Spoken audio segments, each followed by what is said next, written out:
Muka juga udah kinclong banget. Yang pasti Kak, kalau udah posisi kayak gini nih, itu godaan pasti ada. Lah iyalah, pasti. Maksudnya gini, ini sorry nih Kak. Iya. Ada nggak pernah ada yang ngegodain gitu, yang ngedeketin Kakak? Udah pernah ada?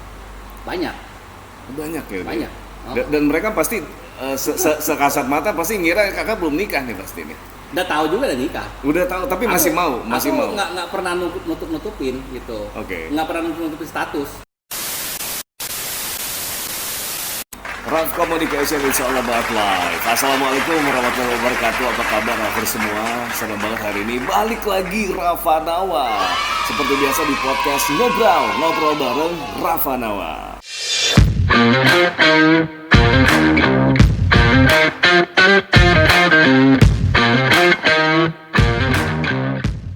Seperti biasa Rafa menghadirkan orang-orang yang inspiratif dan juga penuh ide dan juga out of the box people. Dan sekarang Rafa bakal kenalin ke Rafa semua. Ada seseorang yang memang Rafa ini ngefans banget nih sama beliau nih. Langsung aja Rafa kenalkan, ini dia Kak Firman Freddy Busro yang lebih dikenal sebagai Kak Adi. Apa kabar Kak Adi? Alhamdulillah baik Rafa. Oke. Dan sekarang Rafas kita ini lagi berada di ini namanya perpustakaan Stipada dan ini memang perpustakaan luar biasa, keren banget. Satu-satunya perpustakaan di Palembang yang menurut Rafa ini paling keren. Iya, keren dan terakreditasi. Woi, keren dan terakreditasi oleh Perpusnas. Perpustakaan pun ada akreditasinya kan? Iya, jadi kita perpustakaan ini sudah terakreditasi nasional juga. Wih, keren banget, keren. Bahkan pada saat proses akreditasi, mereka cukup terpukau dengan konsep yang kita tawarkan. Perpus kita beda gitu. Oh gitu ya kan? Iya. Dan di sini kalau misalnya boleh kita gambarkan, nah ini juga ada meja biliarnya, terus juga tempat-tempat bukunya ini juga, ini konsepnya kenapa nih kayak daun gini Kak? Iya, jadi kalau kita melihat tuh ini seperti bentuk lipatan buku. Oh, ini bentuk lipatan buku, bukan malah kayak daun ya? Bukan, jadi memang itu seperti lipatan buku, jadi buku yang terbuka sebetulnya. Oh iya. Jadi memang seperti daun, tapi pada itu seperti lipatan buku. Gitu. Iya, benar. Ini baru ngeh juga nih. Dan juga pokoknya desainnya tuh enak banget gitu. Di situ juga nyaman banget gitu, Rafas. Oke. So, Kak Adi ini kan bisa dibilang sebagai seorang akademisi gitu loh. Yeah. Dan kalau Rafa ngelihatnya sih bukan hanya dari sekedar akademisi, tapi juga lebih dari itu, yaitu seorang entrepreneur sejati. Akademisinya punya prestasi dan entrepreneurnya pun punya prestasi gitu loh Kak. Nah, awal mula perjalanan karirnya Kak Adi itu dulu memang udah jadi entrepreneur atau dulunya sebagai apa Kak profesinya Kak? Saya itu sebagai ASN. dulu ASN. 2 kali PNS, 2 kali mundur. Maksudnya 2 kali mundur gimana maksudnya? Jadi saya 2001 begitu tamat kuliah, itu kan mendaftar di Kejaksaan. Terus sempat mengabdi PNS di sana, cuman kemudian 2006 kita mengundurkan diri gitu. Dari 2000 berarti yang pertama kali diterima di Kejaksaan tahun berapa? Tahun 2001. Sampai 2006. Wow, udah 5 tahun tuh berarti udah pangkatnya udah lumayan tuh kalau udah 5 tahun ya Kak ya. Terakhir golongan apa Kak? Saya golongan 3A gitu. 3 itu berarti balok atau apa? Balok 1. Oh, balok 1 ya. Melati 1 udah. Waduh, itu kalau idaman banget sebenarnya Kak. Untuk jadi seorang ASN itu idaman tuh kenapa gitu loh? Kenapa mengundurkan diri itu kenapa? Bukan dunianya aja gitu. Cuman lucunya lagi, saya kan waktu itu kan udah lulus tes advokat tuh. Terus masuk lagi PNS gitu. Masuk lagi PNS. Itu kecelakaan ceritanya. Oh, masuk lagi. Jadi kecelakaannya gini, sebetulnya waktu itu nemenin istri.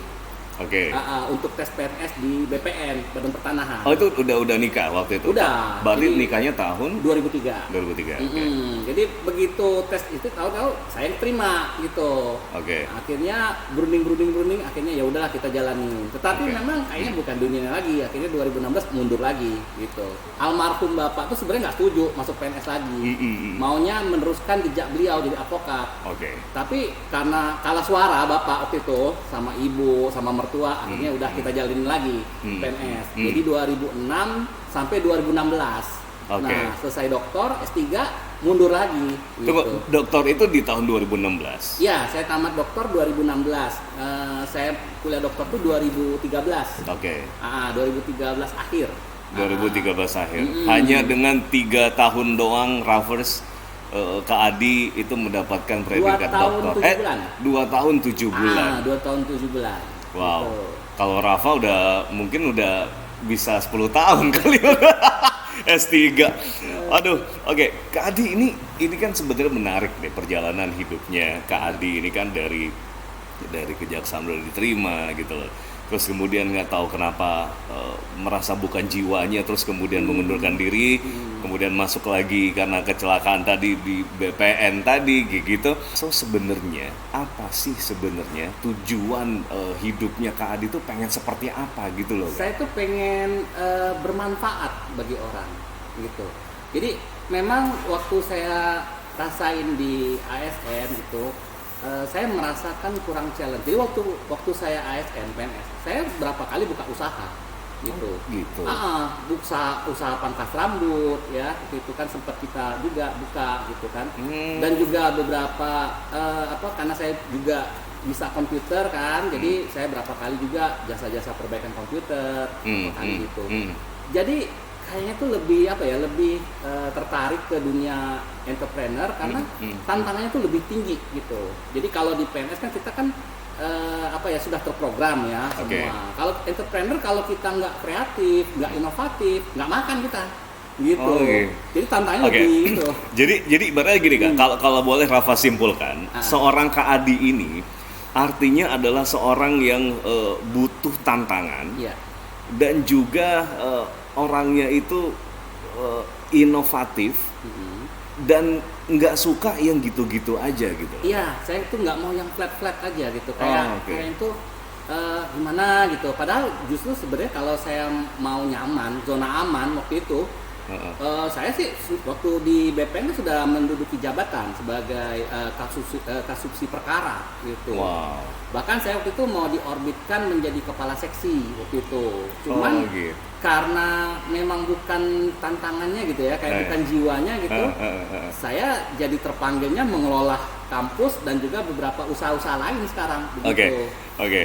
Ini kalau boleh ini Kak, kalau memang aturan boleh tukeran Kak, mungkin ya Rafa minta hibahin aja tuh Kak, posisinya ke Rafa.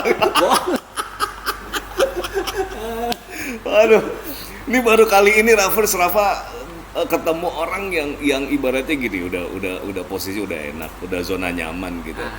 Kemudian cari tantangan baru gitu, cari sesuatu yang lebih dinamis gitu. Dan ini memang makanya Rafa tertarik banget itu untuk langsung bertemu dengan Kak Adi, ngobrol dengan beliau di ngobrol bareng Rafa Nawa ini gitu loh Kak. Makanya dari dulu tuh penasaran banget dan akhirnya hari ini ya kan baru kesampaian nih ngobrol sama Kak Adi. Biasanya ngobrolnya ketemu di radio terus gitu, dan sekarang tuh memang saatnya ibaratnya Tuhan mempertemukan kita nih Kak. Aduh. Satu inspirasi dari Kak Adi deh, sebelum kita ngebahas detail tentang perjalanan karirnya Kak Adi gitu loh. Ini kan Kak Adi ini kan berkecimpungnya itu di bidang hukum nih Kak. Iya, nah, betul.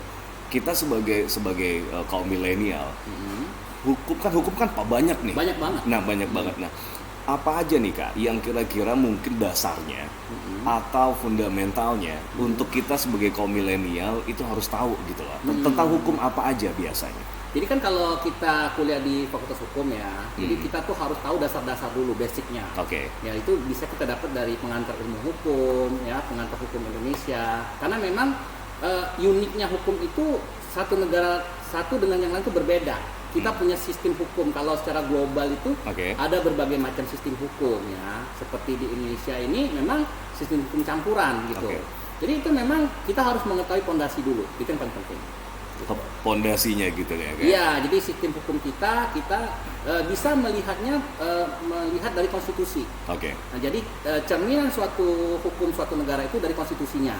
Nah, jadi kita wajib mempelajari konstitusi dan juga hukum ini luas sekali ya. Makanya kalau kuliah di Fakultas Hukum itu kata orang memang harus kuat menghafal ya, betul juga. Tetapi selain kuat menghafal tapi harus juga kuat memahami gitu. Dan ini terutama buat Travers yang sekarang lagi berkecimpung di perkuliahan hukum. Ya kan, ini wajib banget nih nonton video ini karena memang seorang Kak Adi itu sampai S3 itu konsentrasinya di hukum gitu loh, Kak. Di ilmu hukum gitu. Itu luar biasa gitu kalau menurut Rafa gitu, karena ada dua sebenarnya ilmu pengetahuan yang Rafa nyerah. Yang pertama adalah akuntansi, yang kedua adalah ilmu hukum, kan. Nah itu makanya Rafa nggak masuk kuliah ilmu hukum gitu karena bagi Rafa tuh memang harus kuat menghafal, menganalisis. Nah apa nih tips dari Kak Adi, ya kan? Tips dari Kak Adi untuk mahasiswa-mahasiswi yang sekarang tuh lagi kuliah ilmu hukum supaya mereka itu bukan hanya menghafal gitu loh, Kak. Tapi ibaratnya tuh bisa kalau bahasa kita itu melotok kering ya gitu ya, Kak. Bisa paham. Tanpa menghafal pun ini pasal ini sekian gitu. Pasal ini undang-undang ini gitu loh, Kak. Nah, apa nih tips dari Kak Adi? Jadi tipsnya selain kita memang harus banyak membaca ya. Terus kita harus mengikuti kasus-kasus aktual yang terjadi. Karena kalau kita bicara ilmu hukum ini suatu ilmu yang sangat dinamis. Berkembang. Beda kalau kita kedokteran, ya tubuh manusia ya begitu, paling ada perkembangan. Tapi kalau ilmu hukum, ilmu sosial itu bisa berubah sepersekian detik tergantung kebijakan politik, kebijakan hukum pemerintah. Makanya kita harus up to date sama perkembangan peristiwa. Karena ilmu hukum ini kita menganalisis ya suatu peristiwa, kemudian kalau kita sebagai lawyer ya kita harus memberikan solusi gitu loh. Nah, jadi harus banyak membaca, mengikuti berita, menganalisis, diskusi dan lain-lain. Gitu. Antara dua yang kadang-kadang mahasiswa itu tujuan akhirnya setelah kuliah itu antara dua mau kerjanya gitu kan. Yang pertama adalah jadi notaris, yang kedua adalah pengacara. Nah, kira-kira menurut Kak Adi jalan menuju ke masing-masing ini lebih mudah yang mana? Kalau lebih sama-sama sulit sih, tetapi kalau saya sih advokat lebih menyarankan advokat gitu. Iya, karena kan saat ini dunia advokat itu hanya tamat sarjana hukum, kemudian ikut PKPA yang kurang lebih tidak lama, kemudian nanti bisa dilantik. Beda kalau notaris kan dia sudah prodi kan, program studi, sehingga membutuhkan waktu kurang lebih kuliah aja bisa 3 tahun, 4 tahun gitu kan. Sudah itu nanti harus mengikuti pengangkatan notaris dan lain-lain gitu. Nah, lucunya lagi adalah ini ada anekdot nih di sekitaran kaum milenial gitu ya, kayak kadang-kadang gini. Wah, antara dua memang, pengacara, notaris. Kalau notaris itu biasanya diisi sama orang-orang yang ganteng, cantik gitu loh. biasanya mahasiswa-mahasiswi jurusan hukum yang tanda kutip bagus-bagus itu pasti pilihnya notaris gitu, penotariatan. Nah, yang biasa-biasa aja itu ke pengacara. Ini bener nggak sebenarnya, Kak? Sebenarnya nggak bener juga gitu.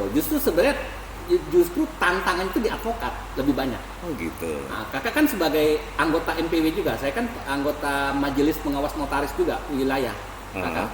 Jadi saya melihat tantangan justru kompleks itu banyak di advokat. Kalau di notaris kan itu memang sifatnya mereka menunggu klien. Nah, jadi istilah itu penyelesaian hanya keperdataan, perjanjian. Ya.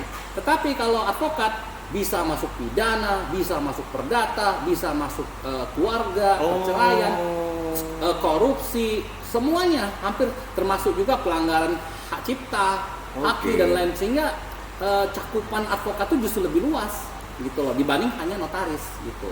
Kalau segi kuliahnya memang lebih panjang. Makanya sekarang kan sudah ada Permendikbud terbaru bahwa ke depan pendidikan advokat itu akan jadi suatu prodi gitu. Karena memang apa ya, lebih banyak yang dikaji itu advokat sebetulnya kasusnya. Oke. Nah, kalau kita bahas tentang KADI-nya nih. Ya.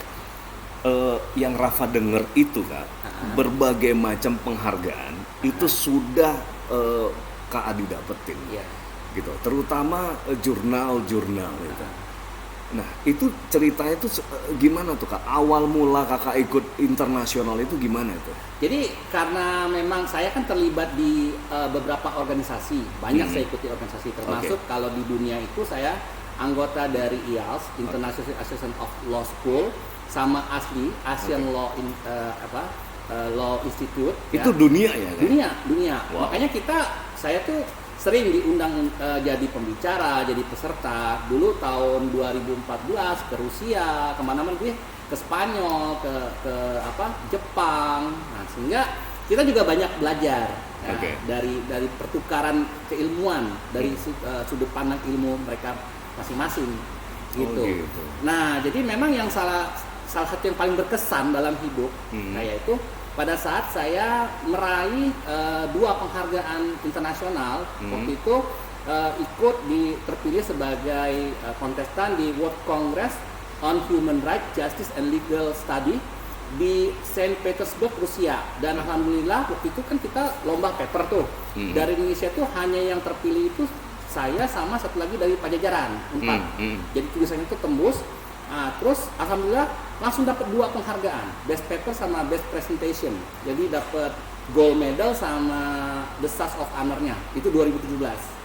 Wow. Nah, sudah itu 2017 pada tahun yang sama bulan November saya mendapatkan juara 1 ya untuk National Anti-Fraud Conference waktu itu di Jogja ya. Itu dapat juara 1 tulisan saya. Jadi mengangkat tentang permisif terhadap budaya korupsi di Indonesia gitu. Jadi salah satu tuh jurinya itu kan waktu itu banyak dari UGM gitu. Mereka tertarik dengan tulisan saya dan berusaha kenapa ini, akhirnya saya jelaskan dalam juara 1. Jadi internasional kita dapat juara 1, 2 gelar langsung, yang nasionalnya juara 1 kita. Wow, luar biasa. Berarti Kak Adi ini suka nulis nih Kak? Suka banget. Berarti kalau orang yang suka nulis berarti punya buku dong? Berarti. Punya buku, bisa dicek di Google Scholar juga. Bahkan Kak Adi juga punya identitas Scopus juga. Apa tuh Kak? Scopus Author ID itu semacam ID penulis internasional Scopus. Jadi udah diakuin gitu. Oh. Dan itu nggak banyak yang punya itu.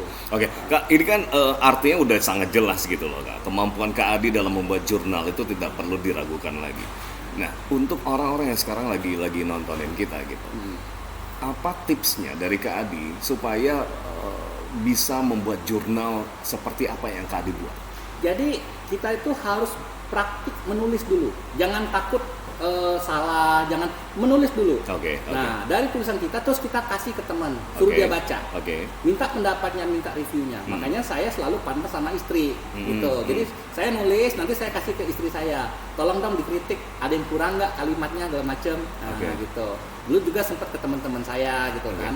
Nah, dari situ nanti lama-lama tulisan kita itu akan halus ya. Dan juga nanti punya makna tinggi kalimat-kalimat. Makanya kita kalau menurut itu harus banyak membaca gitu, biar memperkaya kata-katanya gitu. Banyak-banyak harus cari referensi. Betul. Kayak gitu. Oke. Ngomong-ngomong soal istri, Rafa juga ngucapin selamat udah doktor ya. Baru SHP, tinggal 2 tahap lagi. Apa tuh maksudnya apa tuh? Jadi kan kalau dokter kan ada 6 tahap tuh. Nah, jadi istri saya alhamdulillah sudah lulus sebagai kandidat doktor. Dia kemarin sudah SHP, tinggal menunggu ujian tertutup sama terbuka. Tinggal 2 tahap lagi. Iya. Mudah-mudahan kita doain ya Kak ya. Mudah-mudahan cepat langsung dapat gelar dokter. Artinya dapat gelar dokter itu nggak mudah. Prosesnya panjang itu memang. Waduh. Kak Adi semuda ini, sorry Kak, ini bukan mau ngebahas soal umur tua atau apa ya Kak ya. Kak Adi ini umurnya kelahirannya tahun berapa? Saya lahir tahun 78. Wow. 78 loh. Ini kalau disandingin ya sama Rafa nih sekarang nih, udah kayak seumuran aja. Malah kayak tuan Rafa nih kayaknya kelihatannya. Agak juga. Padahal tahun 83 nih Rafa nih. Kak Adi 78 berarti umurnya 40 ya. 41. 42. Oktober nanti 42. 42 udah doktor guys. Wow, keren. Gimana Kak perasaannya Kak? Ya, kalau aku sih mengalir aja gitu. Mengalir Jadi, aja ya Kak? kalau aku sih sifatnya orangnya kalau memang sesuatu itu bisa kita jalani, kita ya go ahead gitu. Aku Oke. tuh kadang-kadang mikirnya belakangan, jalanin dulu baru mikir ke belakangan gitu. Iya, itu tuh apa watak entrepreneur banget ya kayak gitu tuh. Jadi nggak mikir lu untung rugi, yang penting jalan dulu gitu. Oke, Kak Adi berarti sekarang di Sekolah Tinggi Ilmu Hukum Sumpah Pemuda berarti sebagai Ketua Dewan Pembina. Ketua Dewan Pembina. Dan Raffers bukan hanya Stipada, tapi juga Kak Adi juga punya usaha-usaha lain. Iya. Beberapa di antaranya adalah PT Divio Persada Sejahtera bergerak di bidang ISP, Internet Service Provider. Oke. Sama software developer juga. Yang saat ini itu lebih dikenal sebagai Frebling. Frebling, ya. Frebling itu ada ceritanya Kak, nama Frebling kenapa? Frebling itu singkatan nama saya sebetulnya. Apa? Jadi Freddy Busrolling. Kalau Rafanawa berarti apa ya? Ya Raf itu. Raffling ya. Raffling. Oke. Kenapa mikirnya ke situ Kak? Gitu kan Kak Adi kan doktor ilmu hukum nih. Kenapa provider yang diurus nih? Nah jadi gini, saya tuh sebenarnya sudah punya visi ke depan ya. Bahwa kebutuhan internet itu akan menjadi suatu seperti air dan listrik jadinya. Jadi sebelum pandemi COVID ini sebetulnya saya udah kepikiran bahwa akan suatu masa orang ingin dimudahkan, salah satu melalui internet kan. Nah, orang baru bicara software dan lain-lain, kalau misalnya internet nggak ada gimana coba, ya kan? Akhirnya saya bergerak mendirikan perusahaan ini ya, bergerak di internet service provider gitu. Selain Frebling? Sekarang sih memang kalau dulu tuh pangkas rambut ya. Ya, jadi saya sekarang itu fokusnya ke sekolah sama Frebling ya, sama ya sewa-sewa rumah, apartemen, properti gitu kan. Karena saya memang sejak muda hobi investasi. Jadi kalau ada uang saya beli tanah, saya jual, atau misalnya saya beli rumah terus saya sewain. Terus juga punya apartemen, ada dua uang sewa beli apartemen disewain lagi properti gitu. Wow, umur 41 udah doktor ya kan? Bahasa umumnya adalah udah doktor, ganteng, tajir lagi. Amin. Waduh, sorry nih Kak, biasanya yang nah aku pernah lihat Kak Adi itu pernah foto sama Hotman Paris ya. Iya, kemarin di Stipada. Kemarin kesini kan. Iya, seminar bareng kita. Nah, semenjak dari situ Kak, iya kan. Ini kan Rafa ini kan karena Rafa ngefans banget sama Kak Adi, jadi kan pemerhati Kak Adi nih. Iya. Ya nggak. Nah, jadi semenjak dari adanya Hotman Paris itu, Kak Adi ini langsung berubah kan. Berubahnya gimana? Jadi dulu itu iya memperhatikan penampilan. Tapi kan tanda kutip seadanya. Nah sekarang, ya kan, itu udah berubah gitu loh Kak. Dari mulai nurunin berat badan sampai selangsing ini, ya kan. Raffers kalau mau lihat nanti Rafa tampilin, ya kan, foto Kak Adi yang lama dengan yang baru. Beda banget gitu. Beda banget. Dari fashionnya juga beda. Dari hobinya sekarang udah hobi golf. Udah hobi tembak menembak. Terus juga Rafa perhatiin tuh dari dari bawah sampai ke atas, ya kan, yang dipakai juga bermerek. Gitu loh Kak. Nah, inisiatornya itu dari siapa? Apakah memang ada hubungan sama Hotman Paris yang datang ke sini, atau ngelihat mungkin Bang Hotmannya, wah ini stylish banget nih Bang Hotman nih kayaknya. Enggak juga sih sebetulnya, bukan karena Hotmannya ya. Memang sebetulnya dulu juga sudah kayak gitu. Cuman memang jujur kakak tuh sudah mulai memperhatikan penampilan itu 2019. Tiba-tiba waktu itu 2019, gue pengen berubah nih gitu. Nggak ada lagi challenge gitu. Gara-gara apa tuh Kak pengen berubah? Jadi gini, kayak hidup tuh monoton flat gitu kan. Saya pengen ada sesuatu yang berubah. Kayak gini udah dapet, lagi nih. Oh, fisik saya nih gitu kan. Akhirnya saya start 5 Juni 2019 saya mulai kerja keras. Dulu berat saya tuh 103.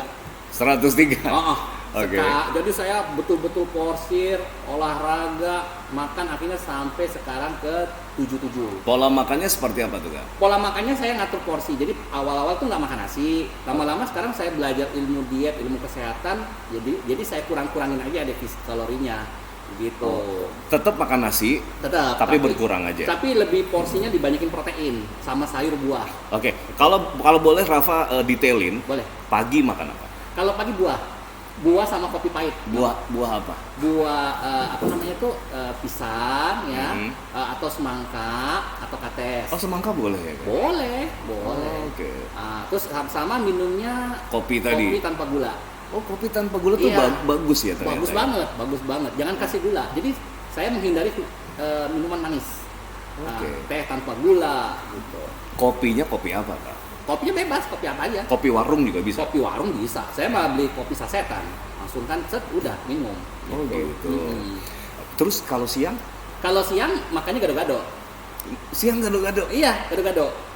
Oke. Pakai kuah kacang? Ya pakai, tapi nggak begitu banyak gitu. Lontong? Lontong makan. Kalau dulu nggak. Kalau awal-awal dia tuh ekstrim nggak. Tapi sekarang udah pakai gitu. Cabenya mau pedes? Kenapa Rafa yang jualan nih kayaknya jadi? Oke. Nah kalau malam makan lagi nggak? Stoknya jam 5. Jam 5 sore stok makan. Jadi bukan jam 6 Kak? Bukan, jadi jam 5 udah stok makan. Jadi itu sudah berpuasa. Lo berarti sorenya makan apa lagi? Kalau sorenya kadang makan buah, kadang makan sate gitu. Jadi saya tuh ngitung. Jadi setiap makan tuh ngitung. Jadi kan saya hitung BMR saya misalnya 2000 tuh satu hari. Jadi saya ngitung makanan saya berapa gitu kan, yang pagi berapa kalkulasi. Jadi kita kalkulasi sendiri. Yang penting jangan di atas 2000, itu aja. Olahraga yang dilakuin apa Kak? Kalau dulu jogging, jalan pagi. Kalau sekarang udah sepeda, terus juga golf juga gitu. Sama temen nembak juga gitu.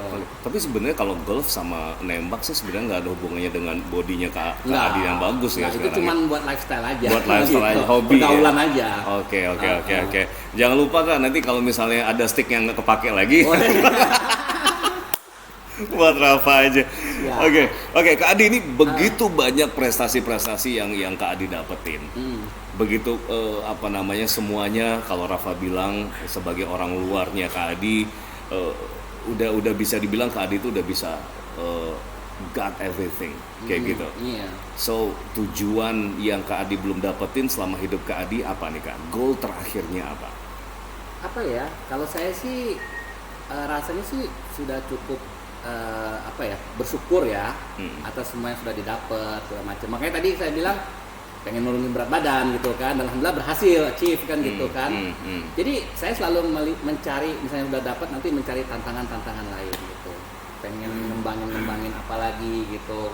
Dan memang sebetulnya challenge-nya masih ada di kampus ini juga gitu kan, tetap ngembangin lagi ke kampus, tapi mungkin unit-unit usaha lain gitu.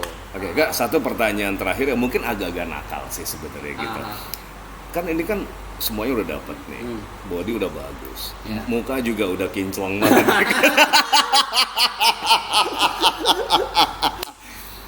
Yang pasti Kak, kalau udah posisi kayak gini nih, itu godaan pasti ada. Lah iyalah, pasti. Maksudnya gini, ini sorry nih Kak. Iya. Ada nggak pernah gitu loh, ada yang ngegodain gitu, yang ngedeketin kakak, udah pernah ada? Banyak ya. Banyak.